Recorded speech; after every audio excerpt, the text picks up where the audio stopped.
ಮನುಷ್ಯರ ಮೇಲಾಗಲಿ ಪ್ರಾಣಿಗಳು, ಪಕ್ಷಿಗಳು, ನೀರಿನಲ್ಲಿರ್ತಕ್ಕಂಥ ಜಲಚರಗಳು, ಇವು 4 ಟಾರ್ಗೆಟ್ ಆಗಿ ಮಾಡ್ತೀವಿ. ಯಾಕಂದರೆ ನಾವು ಗಿಡಕ್ಕೆ ಔಷಧಿ ಹೊಡೆದ ಕೂಡಲೇ ಬರೀ ಗಿಡ ಒಂದು ವಿಷಯ ಆಗುತ್ತೆ ಅಲ್ಲಿ ನಿಂತ್ಕೊಂಡ್ಬಿಡ್ತಕ್ಕಂಥಲ್ಲ. ಯಾಕಂದ್ರೆ ಆ ಗಿಡನ ಒಂದು ದನ ಮೇಯ್ತೈತಿ, ಅದು ಕಾಳ ಕೋಳಿ ಮೇಯ್ತೈತಿ, ಪಕ್ಷಿ ತಿಂತವು, ಎಲ್ಲರೂ ಬಿಸಾಕಿ ನೀರಾಗ ಮೀನು ತಿಂತವು. ಫೀಡ್ ಮತ್ತು ನೀರಿಗೆ ಮೆಕ್ಕೆಜೋಳದೆಲ್ಲಕ್ಕೆ ಫೀಡ್ ಮಾಡ್ತಾರೆ. ಆ ಫೀಡ್ ಮಾಡ್ಬೇಕಾದ್ರೆ ಕೋಳಿಗೆ ಫೀಡ್ ಮಾಡ್ತಾರೆ. ಎಲ್ಲದೂ ಅಂತ ನಾವು ಗಿಡಕ್ಕೆ ಏನಾದರೂ ಸ್ಪ್ರೇ ಮಾಡಿದ್ರೆ ಅದು ಉಳಿದ ಎಲ್ಲ ಜೀವಿಗಳಿಗೂ ಹರಡ್ತೈತಿ. ಯಾಕಂದ್ರೆ ಗಿಡಕ್ಕೆ ಮಾತ್ರ ಆಹಾರ ಉತ್ಪತ್ತಿ ಮಾಡ್ತಕ್ಕಂಥ ಶಕ್ತಿ ಐತಿ. ನಾವೆಲ್ಲರೂ ಗಿಡದ ಮೇಲೆ ನೇರವಾಗಿ ಇಲ್ಲ ಇಂಡೈರೆಕ್ಟಾಗಿ ಹೆಂಗಂದ್ರೆ ನಾವು ಚಿಕನ್ ತಿನ್ನೋದು, ಚಿಕನ್ ಮತ್ತು ಮೆಕ್ಕೆಜೋಳನೇ ತಿಂತೈತೆ. ಚಿಕನ್ ಮತ್ತು ಏನು ತಿಂದ್ರೂ ಬೆಳೆಯಂಗಿಲ್ಲ, ಅದು ಮೆಕ್ಕೆಜೋಳನೇ ತಿನ್ಬೇಕು. ಅಂದರೆ ಗಿಡದ ಮೇಲೆ ನೇರವಾಗಿ ಅಥವಾ ಇನ್ನು ಪರೋಕ್ಷವಾಗಿ ಅವಲಂಬಿತ ಆಗಿರೋದ್ರಿಂದ ಗಿಡಕ್ಕೆ ಹೊಡಿತಕ್ಕಂಥ ರಾಸಾಯನಿಕಗಳು ನಮಗೆ ನೇರವಾಗಿ ಪರಿಣಾಮ ಬೀರ್ತವೆ. ತಮಗೆ ಗೊತ್ತಿರಲಿ, ಇತ್ತೀಚೆಗೆ ಯಾವುದೇ ಒಂದು ಜ್ವಲಂತ ಆಹಾರ ಸಮಸ್ಯೆಗಳು ಯಾವಾಗಿರ್ಬೋದು, BP, ಡಯಾಬಿಟೀಸು, ಮುಖ್ಯವಾಗಿ ಕ್ಯಾನ್ಸರ್, ಇವಕ್ಕೆಲ್ಲಕ್ಕೂ ನಾವು ಉಪಯೋಗಿಸ್ತಕ್ಕಂಥ ರಾಸಾಯನಿಕಗಳು ಮೇನ್ ಕಾರಣ ಅನ್ನೋದು. ಹಾಗಾಗಿ ನಮ್ಮ ಮಹಾವಿದ್ಯಾಲಯದಾಗಿರ್ಬೋದು, ಯಾವುದೋ ಒಂದು ಗೌರ್ಮೆಂಟ್ ಇನ್ಸ್ಟಿಟ್ಯೂಟ್ನಾಗ ಈ ಔಷಧಿ ಅಲ್ಲದೆ ಬೇರೆ ಏನದವಪ್ಪ, ರೋಗ ಮತ್ತು ಕೀಟ ಇವೆರಡು ಸಮಸ್ಯೆ ಕಾಮನ್ನಾಗಿ ಯಾವುದೇ ಬೆಳೆಗೂ ಬರ್ತಾವೆ. ಏನಪ್ಪ ಏನು ಮಾಡ್ಬೇಕು? ಮೆಣಸಿನ್ಕಾಯಿ ಒಳಗೆ ಕೂಡ ಹೊಳಿತೈತಿ, ಇಲ್ಲಾಂದ್ರೆ ಕೋಸ್ಗಡ್ಡೆ ನೋಡಿದ್ರೆ ಒಳ ಹುಳ ಇರ್ತೈತಿ, ಹೂಕೋಸ್ನಾಗ ಹುಳ ಇರ್ತೈತಿ, ಬದನೆಕಾಯಿ ಹುಳ ಇರ್ತಾವೆ, ಎಲ್ಲದೂ ಸಮಸ್ಯೆಗಳೇ ಅವು ಯಾಕಂದ್ರೆ ಅವು ಹುಳನೂ ಬದುಕಬೇಕಂತವು, ಅವನು ಸಾಯ್ಬೇಕಂತ ಇಷ್ಟೇನಿಲ್ಲ. ಆದರೆ ನಮಗೇನು ಇಳುವರಿ ಬೇಕಾಗಿರೋದಕ್ಕಾಗಿ ಅವನ್ನ ಸಾಯಿಸ್ಬೇಕು, ಅವನ್ನ ನಿಯಂತ್ರಣದಾಗ ಇಡಬೇಕಂತೇಳಿ. ಆ ಥರ ರಾಸಾಯನಿಕ ಅವಲ್ಲದ್ದೇನಪ್ಪ ಅಂದ್ರೆ ಪ್ರಕೃತಿಯಾಗ ತಮಗೆಲ್ಲ ಗೊತ್ತೈತಿ ಏನಂದರೆ, ಸಣ್ಣ ಕಾಳನ್ನು ಒಂದು ಪಕ್ಷಿ ತಿಂತೈತಿ, ಪಕ್ಷಿಯನ್ನು ಹದ್ದು ತಿಂತೈತಿ, ಹದ್ದನ್ನು ಇನ್ನೊಂದು ತಿಂತೈತಿ, ಅಂದರೆ ದೊಡ್ಡ ದೊಡ್ಡ ಪ್ರಾಣಿ ತಿಂತಂತ ಗೊತ್ತೈತಿ ಚೈನ್ ಆಹಾರ ಸರಪಳಿಯಲ್ಲಿ. ಅದೇ ಥರ ಒಂದು ಕೀಟ ಐತಿ, ಬದನೆಕಾಯಿ ತುಂಬ ಮಾಡ್ತದಂದ್ರೆ ಅದ್ರ ಮೇಲೆ ತಿನ್ನುವಂಥ ಇನ್ನೊಂದು ಕೀಟ ಇರ್ತೈತಿ. ನಾವು ಪ್ರಕೃತಿಯನ್ನು ಹುಡುಕ್ಬೇಕು ಎಲ್ಲೈತಂತ. ಅದು ಗೊತ್ತಾಯ್ತಂತ ಹೇಳಿದರೆ ಅವನ್ನು ನಾವು ಹೆಚ್ಚಿನ ಸಂಖ್ಯೆಯಲ್ಲಿ ಉತ್ಪಾದನೆ ಮಾಡಿ ಬಿಟ್ಬಿಟ್ರೆ ಅವು ಬದನೆಕಾಯಿ ಹುಳನ ಕಂಟ್ರೋಲ್ ಮಾಡ್ತವೆ. ಅದೇ ಥರ ಟೊಮಾಟೊ ಸಸಿ, ಬದನೆ ಸಸಿ, ಮೆಣಸಿನ ಸಸಿ ಹಚ್ತೀವಿ. ಹಚ್ಚಿದಾಗ ಏನಾಗುತ್ತೆ, ಸ್ವಲ್ಪ ನೀರು ಹೆಚ್ಚಿದ್ರೆ ಕೊಳತು ಸತ್ಬಿಡ್ತಾವೆ ಸಣ್ಣ ಸಸಿ. ಯಾಕೆ ಸಾಯ್ತಾವೆ ಅಂದ್ರೆ ಮಣ್ಣಿನಾಗ ಉಪಕಾರಿ ಸೂಕ್ಷ್ಮಾಣು ಜೀವಿಗಳು ಅದಾವು, ಗಿಡಕ್ಕೆ ರೋಗ ಮಾಡ್ತಕ್ಕಂಥವು ಅದಾವೆ. ಅವು ಗಿಡನ ರೋಗ ಮಾಡಿ ಸಾಯಿಸ್ತವೆ. ಅದಕ್ಕಾಗಿ ಅಲ್ಲಿರ್ತಕ್ಕಂಥ ಉಪಕಾರಿಗಳು ಏನಾಗ್ಯಾವು, ಕಡಿಮೆ ಆಗ್ಯಾವೆ. ಯಾಕೆ ಕಡಿಮೆ ಆಗ್ಯಾವ ಅಂದ್ರೆ ನಾವು ತಿಪ್ಪಿ ಗೊಬ್ಬರನ್ನೇ ನೋಡುವಲ್ಲ ಹೊಲಗಳು, ಬರೀ ಯೂರಿಯಾ DAP ಮೇಲೆ ಅದಾವು. ಜೀವಿಗಳಿಗೆ ಆಹಾರ ಅದು ತಿಪ್ಪಿ ಗೊಬ್ಬರ, ಸೂಕ್ಷ್ಮಾಣು ಜೀವಿಗಳಿಗೆ. ಆ ತಿಪ್ಪಿ ಗೊಬ್ಬರನೇ ಇದಕ್ಕಾಗಿ ಅವ್ರು ಸಹಾಯಕತ್ತವೆ. ಅವುಗಳ ಸಂಖ್ಯೆ ಭಾಳ ಕಡಿಮೆ ಆಗಿಬಿಡುತ್ತೆ. ಹಾಗಾಗಿ ಗಿಡಗಳಿಗೆ ರೋಗಾಣುಗಳು ಹೆಚ್ಚಿಗೆ ಆಗಿಬಿಟ್ಟವು.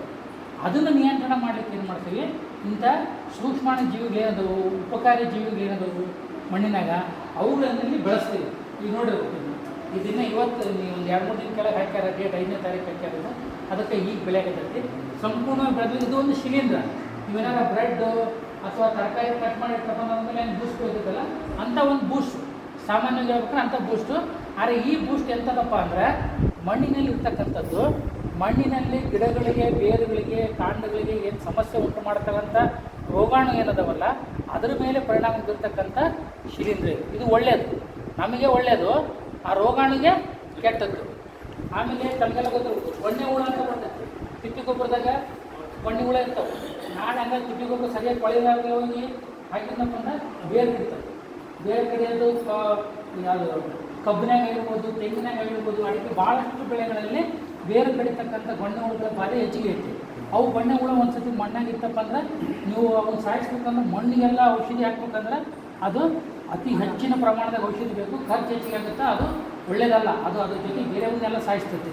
ಹಾಗಾಗಿ ಏನು ಮಾಡ್ತೀವಿ, ಆ ಗೊಣ್ಣೆ ಹುಳುವಿಗೆ ರೋಗ ಮಾಡ್ತಕ್ಕಂಥದ್ದು, ಅದಕ್ಕೆ ನೆಗಡಿ ಜ್ವರ ಬರ್ತಕ್ಕಂಥ ಒಂದು ಜೀವಿನ ಮೆಟರೈಸಿಯಮ್ ಅಂತ ಐತಿ, ಅಲ್ಲೇ ಆ ಬಾಟ್ಲಾಗೆ ಐತಿ.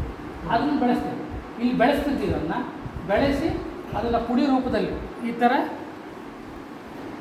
ಟಾಕ್ ಪೌಡ್ರ್ ಅಂತೀವಿ. ಸುಣ್ಣದ ಪುಡಿ ಥರ ಕಾಣುತ್ತಾ, ಆದರೆ ಸುಣ್ಣದ ಪುಡಿ ಅಲ್ಲ. ಟಾಕ್ ಪೌಡ್ರ್ ಅಂದರೆ ಮುಖಕ್ಕೆ ಹಚ್ಕೊಂತೀವಲ್ಲ ಪೌಡ್ರು, ಅದೇ ಥರದ್ದು. ಮುಖಕ್ಕೆ ಹಚ್ಕೊಳ್ಳೋ ಪೌಡ್ರು ಭಾಳ ನೈಸ್ ಮಾಡಿರ್ತಾರೆ, ಅದು ಸ್ವಲ್ಪ ರಫ್ ಇರ್ತೈತಿ. ಇದು ಮೆಗ್ನೀಷಿಯಮ್ ಸಿಲಿಕೇಟ್, ಸುಣ್ಣ ಆದರೆ ಕ್ಯಾಲ್ಸಿಯಮ್ ಅಲ್ಲ, ಇದು ಮೆಗ್ನೀಷಿಯಮ್ ಸಿಲಿಕೇಟ್ ಅಂತ. ಇಂಥ ಪುಡಿಯಲ್ಲಿ ಅದೆಲ್ಲ ಬೆಳೆದ ಮೇಲೆ ಇರ್ತಾರೆ, ಏನು ಬೆಳೆದತ್ತಲ್ಲ ಅದನ್ನು ಪೂರ್ತಿ ಮಾಡಿ ಇದರ ಮಿಶ್ರಣ ಮಾಡಿ ಇರ್ತೀವಿ. ಯಾಕಂದ್ರೆ ಇದ್ರಾಗ ಮಾಡಿರ್ತೀವಪ್ಪ ಅಂದ್ರೆ 6 ತಿಂಗಳು ತನಕ ಬದುಕ್ತಾವೆ. ಮೆಟರೈಸಿಯಮ್ ಗೊಣ್ಣೆ ಹುಳುವಿಗಾಗಿ sir, META RHI RHI ZUM Metarhizium ಅಂತ ZIUM. ಇವುಗಳನ್ನು ಪುಡಿ ರೂಪದಲ್ಲಿ ಮಾಡಿಟ್ಟಾಗ 6 ತಿಂಗಳು ಬದುಕ್ತವೆ. ಇದೇ ಥರ ಇಷ್ಟಪದ ಏನಾಗುತ್ತೆ, ಈ ಒಂದು ದ್ರಾವಣದಾಗ ಎಲ್ಲಿ ತನಕ ಆಹಾರ ಇರ್ತದೆ ಅಲ್ಲಿ ತನಕ ಬದುಕ್ತವೆ, ಆಮೇಲೆ ಸಾಯಕ್ಕೆ ಸ್ಟಾರ್ಟ್ ಆಗ್ತವೆ. ಹಾಗಾಗಿ ಭಾಳಷ್ಟು ಜನ ಏನಂತೀವಿ, ಲಿಕ್ವಿಡ್ ತಂದು ಹೊಡೀರಿ ಅದು ಇದಂತದ್ದು ಬೈಕೊಂಡ್ರೆ. ಲಿಕ್ವಿಡ್ ತಗೊಂಡು ಹೊಡಿಯೋದು ಯಾವಾಗಪ್ಪ ಅಂದ್ರೆ ನಿಮಗೆ ಸಾಯಂಕಾಲ 2 ದಿನದಾಗ 1 ದಿನದಾಗ ಉಪಯೋಗಿಸಿದ್ದಷ್ಟೇ ಲಿಕ್ವಿಡ್ ತಗೊಂಡು ಹೋಗ್ಬೇಕು. ಯಾಕಂದ್ರೆ ಇಂಥ ಆಹಾರ ಮುಗಿತಂದ್ರೆ ಸಾಯ್ತವೆ. ಆದರೆ ಇದ್ರಾಗ ಏನಾಗುತ್ತೆ, ಅದು ಒಣಗಿರ್ತೈತಿ, ಬೀಜ ಆದಂಗೆ ಆಗಿಬಿಡ್ತವೆ. ಯಾವಾಗ ನೀವು ಮತ್ತೆ ನೀರು ಅದಕ್ಕೆ ಏನು ಸಿಗ್ತದೋ ಮತ್ತೆ ಆ್ಯಕ್ಟಿವೇಟ್ ಆಗೋದು. ಹಾಗಾಗಿ ಈ ಥರ ಪುಡಿ ರೂಪದ್ದನ್ನು ಮಾಡ್ತೇವೆ, ಲಿಕ್ವಿಡ್ ಬೇಕು ಲಿಕ್ವಿಡ್ ಮಾಡ್ತೇವೆ. ಈ ಥರ ಇದನ್ನು ಸಣ್ಣದಾಗಿ ಪ್ಲೇಟಲ್ಲಿ ಕೂಡ ಈ ಥರ ಬೆಳೆಸಿರ್ತೈತಿ. ಅಂದರೆ ಇಲ್ಲಿ ನೀವು ತಿಳ್ಕೊಬೇಕಾಗಿದ್ದು ಏನಪ್ಪ ಅಂದರೆ, ಯಾವುದೇ ಸಮಸ್ಯೆ, ರೋಗ ಮತ್ತು ಕೀಟದ ಸಮಸ್ಯೆಗೆ ಔಷಧಿಗಳು ಹೆಂಗೆ ಪರಿಹಾರದವೋ, ಔಷಧಿ ಬಿಟ್ಟು ನಮಗೆ ತೊಂದರೆ ಆಗಲಾರ್ದಂಥ ಪರಿಹಾರಗಳು ಅದಾವ. ಅವುಗಳನ್ನು ನಾವು ಮಾಹಿತಿ ತಗೊಂಡು ಹುಡುಕಿ ನಾವು ಅದನ್ನು ಅಳವಡಿಸ್ಕೊಂತ ಹೋದರೆ ಪ್ರಾರಂಭಕ್ಕೆ ಎಲ್ಲರಿಗೂ ಆದಾಯ ಮುಖ್ಯ. ಕೃಷಿ ಮಾಡೋದು ಇಳುವರಿ ಬರ್ಬೋದು. ಪ್ರಾರಂಭಕ್ಕೆ ಎಲ್ಲ ಹೊಲ ಮಾಡಬೇಡ್ರಿ, ಅಟ್ಲೀಸ್ಟ್ ನಿಮ್ಮ ಮನೆಗೆ ಬೆಳ್ಕೊಳೋದಕ್ಕಾದ್ರೂ ನೀವು ಔಷಧಿ ಹೊಡಿಲಾರ್ದಂಗೆ ಬೆಳ್ಕೊಳಕ್ಕೆ ಸ್ಟಾರ್ಟ್ ಮಾಡಿರಿ. ದಿನ ಕಳೆದಂಗೆಲ್ಲ ಜನರಿಗೂ ಇದ್ರ ಬಗ್ಗೆ ಅರಿವು ಐತಿ. ಈಗ ಮೊದಲೆಲ್ಲ ಬೆಳ್ಳಗೆ ಹೋಗಿ ಮತ್ತೆ ಕರಲಿಗೆ ಬಂದಿವಿ. ಈಗ ಮತ್ತೆ ಆರ್ಗ್ಯಾನಿಕ್ ಅಂತೀವಿ, ಕರಗಿದ್ರೆ ಅಷ್ಟೇ ತೊಗೊಳ್ತೀವಿ, ಬೆಳ್ಳಂಗೆ ಬೇಡಪ್ಪ ಸಕ್ಕರೆ ಕಲ್ಸಿರ್ತಾರೆ ಅದ್ರಾಗ ಅಂತೀವಿ. ಹಂಗೆ ಬಂದತ್ತಿಲ್ರಿ. ಮತ್ತು ಹಂಗೆ ಬಟ್ಟೆ ಕಾಟನಿಂದ ಪಾಲಿಸ್ಟರ್ಗೆ ಹೋಗಿ ಮತ್ತೆ ಸಡನ್ನ ಕಾಟನಿಗೆ ಬಂದಿರಲಿಲ್ಲ. ಏನು ಬಿಸಿಲು ಐತಿ, ಹಂಗೆ ಹೇಳ್ತಿ ಎಣ್ಣಿನ ಗೋಣಿದಾರದ್ದು, ಎಣ್ಣಿನ ಗೋಣಿದಾರದ್ದು ಅಲ್ಲಿಗೆ ಬಂದ್ವಿ. ಅಂದ್ರೆ ಏನೋ ಹೊಸದಂತ ಬಂದಾಗ ಅದ್ರ ಕಡೆ ಬದಲಾವಣೆ ಆಗ್ತೀವಿ. ಮತ್ತು ಅದರಿಂದ ತೊಂದರೆ ಆಗುತ್ತೆ ಅಂತ ಗೊತ್ತಾದ್ಮೇಲೆ ವಾಪಸ್ ಬರ್ತೀವಿ. ಹಾಗಾಗಿ ಆರ್ಗ್ಯಾನಿಕ್, ಜೈವಿಕ, ಆಮೇಲೆ ಇವೆಲ್ಲ ಜೀವಿಗಳೇನವಲ್ರಿ, ಇವನ್ನೆಲ್ಲ ಬೇರೆ ಕಡೆಯಿಂದ ತಂದಿಲ್ಲ, ಇವೆಲ್ಲ ಮಣ್ಣುಗಳಿವೆ. ಆದರೆ ಅವಕ್ಕೆ ಆಹಾರ ಇಲ್ಲದೆ ಸಾಯಕತ್ತವು. ನೀವು ಸಿಂಪಲ್ ತಿಳ್ಕೊಂಬಿಡ್ರಿ, ಇದನ್ನು ತಗೊಂಡೋಗಿ ಹಾಕೋದು ಅದು ಇದು ಬೇಡ. ಆಹಾರ ಇಟ್ಟಪ್ಪ ಅಂದ್ರೆ ಯಾವ್ದಾದ್ರು ಬಂದೇ ಬರ್ತೈತಿ. ಮನ್ಯಾಗ ಒಂದು ಸಕ್ಕರೆ ಚೆಲ್ಲಿದ್ರೆ ಇರುವಿ ಬರ್ತಾವೆ, ಕಾಳು ಚೆಲ್ಲಿದ್ರೆ ಇಲಿ ಬರ್ತೈತಿ, ಹಾಲು ಇಟ್ಟರೆ ಬೆಕ್ಕು ಬರ್ತೈತಿ. ಆಹಾರ ಇಟ್ಟಪ್ಪ ಅಂದ್ರೆ ಯಾವುದೇ ಪ್ರಾಣಿಗಳು ಅಟ್ರಾಕ್ಟ್ ಆಗ್ತವೆ. ಆಹಾರ ಅಂದ್ರೆ ಜೈವಿಕ ಜೈವಿಕ ಅಂದ್ರೆ ಏನು ಮಾಡ್ಬೇಕು, ನೀವು ತಿಪ್ಪಿ ಗೊಬ್ಬರ ತೊಗೊಂಡು ತರಕ್ಕೆ ಯಾರ್ದೋ ಮನೆ ಹಾಕೋದ್ಮೇಲೆ ನೀವು ಡಿಪೆಂಡ್ ಆದ್ರೆ ಆಗಂಗಿಲ್ಲ. ಅದು ಎಷ್ಟಾಗುತ್ತೆ ಸಗಣಿ, ಅದಕ್ಕೆ ತಿನ್ನಕ್ಕೆ ಆಹಾರ ಇಲ್ಲ ಅಂದ್ರೆ ಎಷ್ಟಾಗುತ್ತೆ ಸಗಣಿ, ಆಗಂಗಿಲ್ಲ. ಆಮೇಲೆ ತಂದ್ರು ನೀ ಏನಂತಾರೆ ಬರಗಾರಾಗೆಲ್ಲ ಶಾಂಪು ಪ್ಯಾಕೆಟು, ಗುಡ್ಕಾ ಪ್ಯಾಕೆಟು ಅವೇ ಇರ್ತವೆ ತಿಪ್ಪಿ ಗೊಬ್ಬರ ತಂದು. ಅದಕ್ಕೋಸ್ಕರ ಸಿಂಪಲ್ ಟೆಕ್ನಿಕ್ ಹೇಳ್ತೇನೆ. ವರ್ಷಕ್ಕೆ ಒಂದು ಸತಿ ಒಂದು ಬೆಳೆ ಫುಲ್ ಬಿಡೋಕ್ಕಾಗಲ್ಲ ಅಂದ್ರೆ 4 ಎಕರೆ ಹೊಲ ಇತ್ತು ಅಂತೀವಿ. 1 ಎಕರೆ ಏನೂ ಬೆಳಿಬೇಡ್ರಿ, ಅದ್ರಾಗ ಸೆಣಬು ಉಗ್ಗಿಬಿಡ್ರಿ. ಸೆಣಬಿನ ಬೀಜ ಉಗ್ಗಿ ಅದನ್ನಷ್ಟು ಬೆಳೆ ಕಟಾವು ಸ್ವಲ್ಪ ಟೈಮಿಂಗ್ ಅಡ್ಜಸ್ಟ್ ಮಾಡ್ಕೋಬೇಕು. ಬೆಳೆ ಇದು 3 ಎಕರೆ ಕಟಾವಿಗೆ ಬರೋದನ್ನು ಆ ಸೆಣಬು ರೆಡಿ ಬರೋದನ್ನು ನೋಡ್ಕೊಂಡು ಅದು ಅಷ್ಟನ್ನು ಮುಗ್ಗೊಡ್ದು ರೋಟೋವೇಟ್ ಹೊಡೆದು ಇಡೀ ಹೊಲಕ್ಕೆ ಹಾಕಿರಿ. 1 ಎಕರೆ ಸೆಣಬು ಬೆಳೆದಪ್ಪ ಅಂದ್ರೆ ಸರಿಸುಮಾರು 40ರಿಂದ 50 ಟ್ರ್ಯಾಕ್ಟರ್ ತಿಪ್ಪಿ ಗೊಬ್ಬರ ಹಾಕಿದಂಗೆ. ನೆಕ್ಸ್ಟ್ ವರ್ಷ ಈ ಕಡೆ ಪಟ್ಟಿ ಮಾಡಿರಿ, ಇನ್ನು 3 ಪಟ್ಟೆ ಬೆಳ್ಕೊಳ್ರಿ. 1 ರೊಟೇಷನ್ ಮಾಡಿದ್ರೆ ಮತ್ತು ನಿಮ್ಮ ಮಣ್ಣಿನ ಜೀವ 10ರಿಂದ 15 ವರ್ಷ ಮುಂದೆ. ಸಿಂಪಲ್ಲು, ಬರೀ ನೀವು ಸೆಣಬಿನ ಬೀಜ ತಂದು ಉಗ್ಗಿಬಿಟ್ರೆ ಮುಗೀತು. ನೀವು ಮತ್ತೆ ಅದು ಎಲ್ಲಿದ್ದನ್ನು ತರಕ್ಕೆ ಹೋಗ್ಬಿಟ್ಟು ನಿಮ್ಮ ಊರಾಗೇ ಯಾವಾಗಲೂ ನೋಡ್ರಿ ಕೃಷಿ ಅನ್ನೋದು ಏನೋ ನಾನು ಕೂತಾಗ ನಾನು ಮಾಡ್ಕೊತೀನಿ ಅದು ಅಲ್ಲ. ಈಗ ಎಷ್ಟು ರೂಪಾಯಿ ಇರ್ತೀರೋ 40 ದಿನಕ್ಕನ್ನ ರೆಡಿ ಆಗಿಬಿಡ್ತೈತಿ. ಒಂದೆಲ್ಲರೂ ಹೂ ಕಳಿಸ್ಕೊಳ್ಳೆ ಅಲ್ಲ, ವರ್ಷ ವೇಸ್ಟ್ ಮಾಡಿಬಿಡ್ರಿ. ಆ ಟೈಮ್ ಅಡ್ಜಸ್ಟ್ ಮಾಡ್ಕೊಂಡು ನೀವು ನೀರಾವರಿ ಇದ್ದಾರೋ ಒಂದು ಸತಿ ಹೊಡ್ಕೊಂಡು ಮತ್ತೆ ಬೆಳೆಗಳು ಕಂಟಿನ್ಯೂ ಮಾಡ್ಕೊಬೋದು.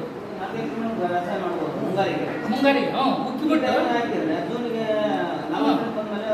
ಒಂದು ಸತಿ ನೀವೇನಾದ್ರು ಅಷ್ಟು 4 ಎಕರೆನೂ ಹಾಕಿ ನೆಕ್ಸ್ಟ್ ಬೆಳೆ ಮಾಡ್ಬೇಕಂದ್ರೆ ಇನ್ನೂ 5ರಿಂದ 7 ವರ್ಷ ನಿಮಗೆ ಅಷ್ಟು ನಿಮಗೆ ಮಣ್ಣಿನಲ್ಲಿ ಮಣ್ಣು ಹಿಂಗೆ ನಡ್ಕೊಂಡು ಹೋದ್ರೆ ನಿಮಗೆ ಕಾಲಿಗೆ ಕಲ್ಲು ಸಿಮೆಂಟ್ ನೆಂದಾಗ ಬರೋಂಗಾಗಲ್ಲ, ಸ್ಪಂಜ್ ಅದಂಗೆ.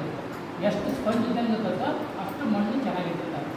ಗುದ್ಲಿ ಸಲಿಗೆ ಹಿಂಗೆ ಹಾಕಿ ಪಚ್ಚಂತ ಒಳಗೆ ಹೋಗೋದು, ಹುಟ್ಟದ ಹೊರಗೆ ಬಂತಪ್ಪ ಅಂದ್ರೆ ಮಣ್ಣು ಕಲ್ಲಾಗೈತಿ. ಅದು ಈ ಜೀವ ಅಂಶನೇ ಇಲ್ಲ ಆಗ್ತದೆ. ನೀವು ಸಾವಯವ ಅಂಶವಾಗಿ ಸಣ್ಣ ಹೂವು ಆ ಥರದ್ದೆಲ್ಲ ಬೇರೆವೆಲ್ಲ ಬರ್ತವೆ. ದೈಂಚ ಅವೆಲ್ಲ ನೀರು ಹೆಚ್ಚಿಗಿದ್ದಾಗ ದೈಂಚ ಅಂತ ಬರ್ತೈತಿ, ಸಣ್ಣ ಬರ್ತೈತಿ, ಎಲ್ಲ ಸುಮಾರು ಬರ್ತವೆ. ಸಾವಯವ ಅಂಶಕ್ಕೆ ಭಾಳ ಸಿಂಪಲ್ ವಿಧಾನ. ಜಟ್ರೋಪ ಅದೆಲ್ಲ ಅಂತಾರಲ್ಲ, ಅವೆಲ್ಲ ಜಟ್ರೋಪ ಎಣ್ಣೆಗಾಗಿ ಉಪಯೋಗಿಸ್ತಾರೆ. ಗಿಡ ದೊಡ್ಡದಾಗುತ್ತೆ. ಈ ನಮ್ಮದೇನು ಹೊಂಗೆ ಗಿಡ ಆಗುತ್ತಲ್ಲ, ಬದ್ದಿ ಗಿಡ ಟೈಪ್ ಆಗುತ್ತೆ ಜಟ್ರೋಪ, ಅದು ಔಡ್ಲಿ ಗಿಡ ಟೈಪ್. ಮಲ್ಚಿಂಗ್ ಎಲ್ಲ ಮಾಡೋದು, ಮಲ್ಚಿಂಗಿಗೆ ಯೂಸ್ ಆಗುತ್ತೆ. ಯಾವುದೇ ಒಂದು ಸಿಂಪಲ್ ಲಾಜಿಕ್ ಹೇಳ್ತೀವಿ ಏನಂದ್ರೆ, ಅದೇ ಬೆಳೆದು ಅದಕ್ಕೆ ಮಲ್ಚಿಂಗ್ ಮಾಡಬೇಡಿ. ಈ ತೆಂಗಿನ ಗಿಡ ಗರಿ ತೊಗೊಂಡು ತೆಂಗಿನ ಗಿಡ ಬಟ್ಟೆ ಹಾಕ್ಬೇಡಿ, ಯಾಕಂದ್ರೆ ಅದು ರೋಗ ಅವೆಲ್ಲ ಅದ್ರಾಗ ಇರ್ತದೆ. ಅದು ಬಿಟ್ಟು ಬೇರೆ ಬೆಳೆಗೆ ಹಾಕಿದ್ರೆ ಅದು ನಿಮಗೆ ಹೆಲ್ಪ್ ಮಾಡುತ್ತೆ. ಮಣ್ಣಿನ ಸಾವಯವ ಅಂಶ ಯಾವ್ದಾದ್ರು ಸಿಕ್ತು, ಅದು ಕಬ್ಬಿನಲ್ಲಿ ಸಿಕ್ತು, ಬೆಂಕಿ ಹಚ್ಚಬೇಡ್ರಿ ದಯವಿಟ್ಟು. ಸ್ವಲ್ಪ ಕಷ್ಟ ಪರವಾಗಿಲ್ಲ, ತೊಗೊಬಂದು ಎಲ್ಲ ಕಡೆಗೆ ಹಾಕಿ ಒಂದು ಸಗಣಿ ಗಾಡಿ ಹಾಕಿ ಮ್ಯಾಲೆ ಮಣ್ಣು ಬಿಡ್ರಿ, ಅದು ತಾನೇ ಕೊಳಿತೈತೆ. ಈಗ ಏನಾದ್ರು ಹೆಚ್ಚಿಗೆ ಪ್ರಯತ್ನ ಮಾಡ್ರಿ, 1 ವರ್ಷ ಬಿಟ್ಟು ಮೇಲೆ ತಗೊಂಡ್ರಿ. ನಮಗೆ ಅಷ್ಟು ಟೈಮ್ ಇಲ್ಲ ಈ ಪ್ರಾಡಕ್ಟ್ ಯೂಸ್ ಇವು ಮಾಡ್ಬೋದು. ಪ್ರಾಡಕ್ಟ್ ಯೂಸ್ ಮಾಡ್ಬೋದು. ಇವು ಸ್ಪೆಸಿಫಿಕ್ ಆಗಿ ರೋಗಕ್ಕೆ ಕೀಟಕ್ಕೆ ಅಂತಾನೆ ಸ್ಪೆಸಿಫಿಕ್ ಏನು ತೊಂದರೆ ಇತ್ತು. ಕೆಲವರು ಮಣ್ಣಿನ ಗುಣಧರ್ಮದ ಮೇಲೆ ಯಾವ ಬೆಳೆ ಬೆಳೆತಾರ ಮೇಲೆ ಇಂಥ ಸಮಸ್ಯೆ ಬರ್ತದೆ. ಕೆಲವೊಂದು ಮಣ್ಣು ಬಸದು ಹೋಗಲ್ಲ ನೀರು, ಅಲ್ಲಿ ಬರೋ ಸಮಸ್ಯೆಗಳೇ ಬೇರೆ. ಕೆಲವೊಂದು ಮಣ್ಣು ನೀರೇ ಹಿಡಿಯೋದಿಲ್ಲ, ಅಲ್ಲಿ ಸಮಸ್ಯೆನೇ ಬೇರೆ. ಅದಕ್ಕೆ ತಕ್ಕನಾಗಿ ಹೇಳ್ತೀವಿ. ಇಲ್ಲಿ ಸಾಕಷ್ಟು ವಿಷಯ ಸುಮಾರಷ್ಟು ಅಂದರೆ ಒಂದು 18ರಿಂದ 20 ವಿಭಾಗದ ಲೆಕ್ಚರ್ಗಳು ಅವ್ರವ್ರೇ ಸಬ್ಜೆಕ್ಟ್ಗಳಿದಾವೆ. ನಿಮಗೆ ಇವತ್ತು ಏನಪ್ಪ ಅಂದ್ರೆ ಇಲ್ಲಿ ಏನೋ ಒಂದು ಮಾಹಿತಿ ಸಿಗುತ್ತೆ ಅನ್ನೋದಷ್ಟೇ ಗೊತ್ತಾಗ ಸಮಸ್ಯೆ ಬಂದಾಗ ಇಲ್ಲಿ ಯಾರ್ಯಾರು ಒಬ್ಬರಿಗೆ ನೀವು ಫೋನ್ ಮಾಡಿದ್ರು ಈಗ ನನಗೆ ಫೋನ್ ಮಾಡಿದ್ರೆ ನನ್ನ ಸಬ್ಜೆಕ್ಟ್ ಅಲ್ಲ ನಾನು ಏನು ಮಾಡ್ತೀನಿ, ಇವಾಗ ನೀವು ಮಾತಾಡಿದ್ರೆ ಅವ್ರು ಹೇಳ್ತಿದ್ರೆ ಅವ್ರ ನಂಬರ್ ಕೊಡ್ತೀನಿ, ಜೊತೆಗಿದ್ರೆ ಮಾತಾಡ್ತೀನಿ, ಇಲ್ಲ ನಾನು ತಿಳ್ಕೊಂಡಾಗ ಹೇಳ್ತೀನಿ. ಒಟ್ಟು ನಿಮಗೆ ಮಾಹಿತಿ ಸಿಗುತ್ತಾ. ಈ ಮಾಹಿತಿ ಭಾಳ ಮುಖ್ಯ. ಆಮೇಲೆ ನಾನು ಹಿಂಗೆ ಹೇಳ್ತೀನಿ ತಿಳ್ಕೊಂಡ್ರೆ ಗುಳಿಗೆ ಅಂಗಡಿ ಔಷಧಿ ಅಂಗಡಿಗೆ ಹೋಗಿ ಅವ್ರು ಕೊಟ್ಟದನ್ನು ತರೋದು ಒಂದು ಪದ್ಧತಿ ಎಲ್ಲರೂ ಅನ್ಸುತ್ತಾರೆ. ಬಟ್ ನಿಮಗೆ ಬೇಕಾದ ತರೋದು ನೀವು ಕಲಿ.